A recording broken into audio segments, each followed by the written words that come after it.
Thank you very much, Mr. President. Ladies and gentlemen, good evening. Assalamu alaikum. Lovely to see you all here tonight. We are having a very entertaining night, are we not, with some very interesting things being said from the other side of the house tonight. Let me begin by saying, as a Muslim, as a representative of Islam, I would consider myself an ambassador for Islam, a believer in Islam, a follower of Islam and its Prophet. So, in that capacity, let me begin by apologizing to Anne-Marie for the Bali bombings. I apologize for the role of my religion and me and my people, for the killing of Theo van Gogh, for 7/7. Yes, that was all of us. That was Islam, that was Muslims, that was the Quran. I mean, astonishing claims to make in the very first speech tonight, on a day like today, where the Conservative Prime Minister of the United Kingdom is having to come out and point out that these kind of views are anathema. And I believe you're trying to stand for the Labour Party to become an MP in Brighton.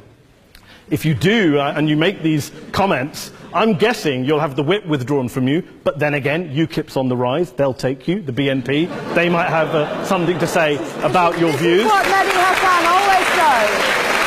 By the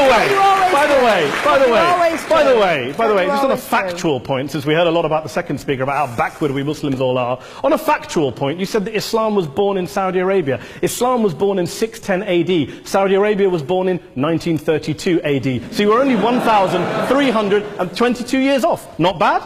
Not bad start there. Talking of maths, by the way, a man named Al-Khawarizmi was one of the greatest mathematicians of all time, a Muslim, worked in the golden age of Islam.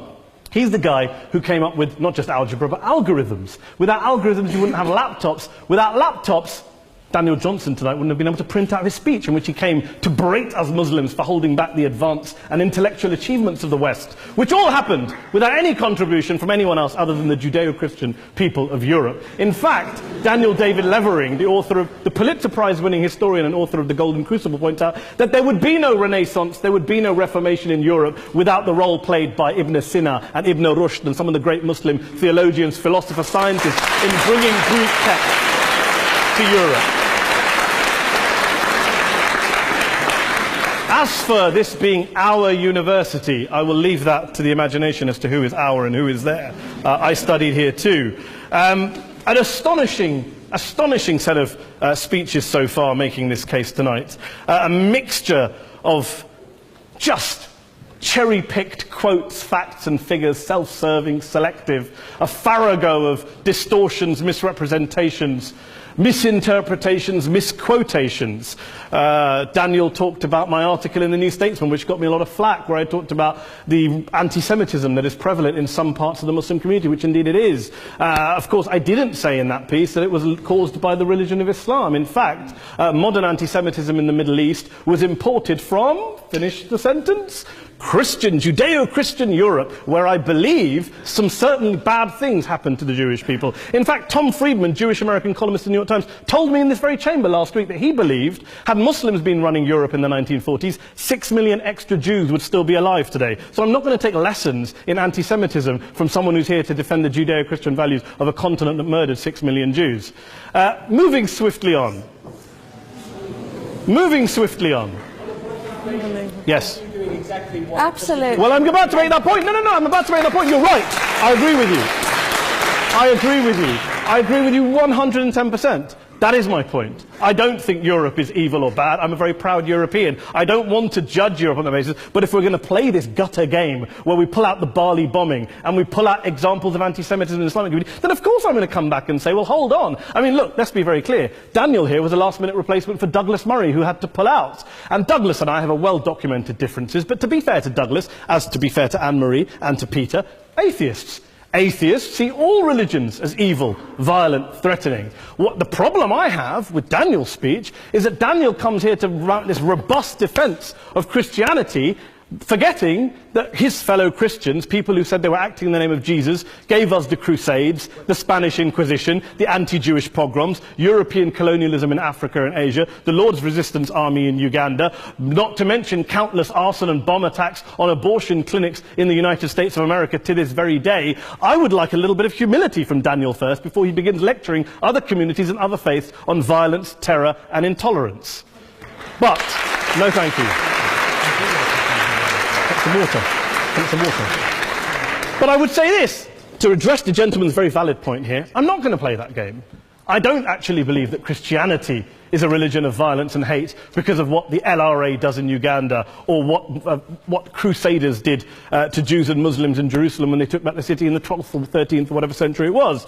I believe that Christianity, like Islam, like pretty much every mainstream religion, is based on love and compassion and faith. I do follow a religion in which 113 out of the 114 chapters of the Quran begins by introducing the God of Islam as a God of mercy and compassion. I would not have it any other way. I don't follow a religion which introduces my God to me as a God of war, as some kind of Greek God of wrath, as a God of hate and injustice. Not at all. As Adam pointed out, you go through the Quran and you see the mercy and the love and the justice. And yes, you have verses that refer to warfare and violence. Of course it does. This is not a motion about pacifism. I'm not here to argue that Islam is a pacifistic faith. It is not. Islam allows military action, violence in certain limited contexts. And yes, a minority of Muslims do take it out of that context. But is it religious? We talked about Woolwich. Daniel and Anne-Marie have suggested that it's definitely religion that's behind all of this. Well, actually, what I find so amusing tonight is we're having a debate about Islam. And the opposition tonight have come forward. We have a graduate in law, a graduate in modern history, a graduate in chemistry. And, you know, I admire all of their intellects and their abilities, but we don't have anyone who's actually an expert on Islam, a scholar of Islam, a historian of Islam, a speaker of Arabic, even a terrorism expert or a security expert or a pollster, let alone to talk about what Muslims believe or think. Instead, we have people coming here, putting forward these views, putting forward these sweeping opinions. Listen to Professor Robert Pape of the University of Chicago, one of America's leading terrorism experts, who, unlike our esteemed opposition tonight, studied every single case of suicide terrorism between 1980 and 2005, 315 cases in total. And he concluded, and I quote, "There is little connection between suicide terrorism and Islamic fundamentalism or any of the world's religions. Rather, what nearly all suicide terrorist attacks have in common is a specific secular and strategic goal to compel modern democracies to withdraw military forces from territory that the terrorists consider to be their homeland." And the irony is, when we talk about terrorism, the irony is that the opposition and the Muslim terrorists, the Al-Qaeda types, actually have one thing in common. Because they both believe that Islam is a warlike, violent religion. They both agree on that. They have everything in common. Osama bin Laden would be nodding along to everything he's heard tonight from the opposition side. He agrees with them. The problem is that mainstream Muslims don't. The majority of Muslims around the world don't. In fact, a gentleman here started quoting all sorts of polls. Gallup carried out the biggest poll of Muslims around the world, of 50,000 Muslims in 35 countries. 93% of Muslims rejected 9/11 and suicide attacks. And of the 7% who didn't, they all, when polled and focus groups, cited political reasons for their support for violence, not religious reasons. And as for Islamic scholars and what they say, well, Daniel talks about our University of Oxford. We'll go down to Oxford Centre for Islamic Studies, get hold of a man named Sheikh Afifi al-Akiti, who is a massively well-credentialed and well-respected Islamic scholar, who has studied across the world, who in the days after 7/7 published a fatwa denouncing terrorism in the name of Islam, calling for the protection of all non-combatants at all times, and describing suicide bombings as an innovation with no basis in Islamic law. Go and listen to Sheikh Tahir al-Qadri, one of Pakistan's most famous Islamic scholars, who published a 600-page fatwa condemning the killing of all innocents and all suicide bombings unconditionally without any ifs or buts. There's nothing new here. This is mainstream Islam, mainstream scholarship, which has said this for years. You don't go out and kill people willy-nilly in the high street or anywhere else, on a bus or a mall, based on verses of the Quran that you cherry-pick without any context, any understanding, any interpretation, or any commentary. Point of information. Please. Well, it doesn't happen, apparently. I didn't say it doesn't happen at all. I never said it didn't happen. I don't blame Islam. Yes, it's a very good point. And a lot of us are campaigning against that. And we're campaigning against it in the name of Islam. We're campaigning against it in the name of various interpretations of Islam. Anne-Marie comes and scares us with her talk of Sharia law. I would like to see the book of Sharia law. It doesn't exist. People argue over what Sharia law is. And you empower the extremists by saying there is only one version. You empower them all. I don't believe you took any interruptions, Anne-Marie, so I think you should stay there for a moment. Here's what we're dealing with. Here's what we're dealing with. We are dealing, I took your point. Here we are dealing with a 1400-year-old global religion, followed by 1.6 billion people in every corner of the world, a quarter of humanity, of all backgrounds, cultures, ethnicities. And yet the opposition tonight wants to generalize, stereotype, smear in order to desperately win this debate. And here's my question, if we're going to generalize and smear.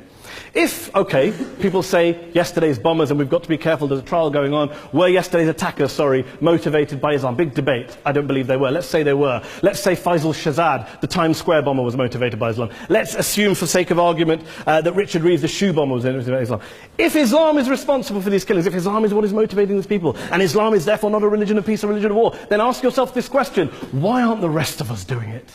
Why is it such a tiny minority of Muslims are interpreting their religion in the way that the opposition claim they are? Let's assume there are 16,000 suicide bombers in the world. There aren't. Let's assume there are for the sake of argument.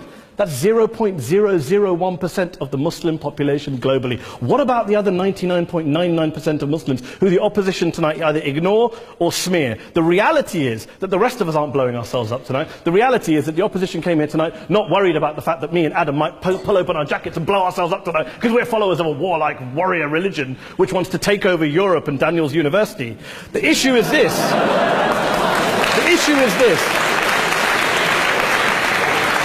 Unless the opposition can tell us tonight, and Peter Atkins is here, one of our great atheist intellectuals, can tell us tonight, can answer this question tonight: why don't the vast majority of Muslims around the world behave as violently and aggressively as a tiny minority of politically motivated extremists? Then they might as well give up and stop pretending they have anything relevant to say about Islam or Muslims as a whole. Ladies and gentlemen, let me just say this to you. Think about what the opposite of this motion is.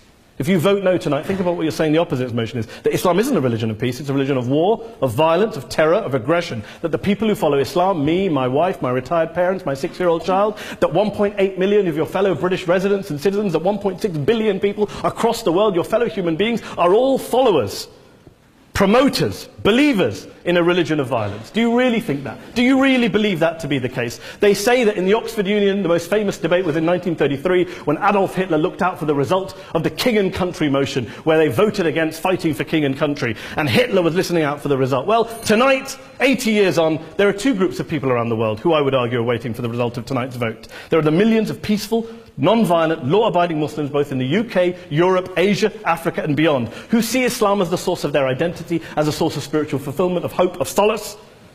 And there are the phobes, the haters, the bigots out there who want to push the clash of civilizations, who want to divide all of us into them and us and ours and their. Ladies and gentlemen, I urge you all not to fuel the arguments of the phobes and bigots. Don't legitimize their divisions. Don't legitimize their hate. Trust those Muslims who you know, who you've met, who you hear, who don't believe in violence, who do want you to hear the peaceful message of the Quran as they believe it to be taught to the majority of Muslims, the Islam of peace and compassion and mercy, the Islam of the Quran, not of Al-Qaeda. Ladies and gentlemen, I beg to propose this motion to the House. I urge you to vote yes tonight. Thank you very much for your time.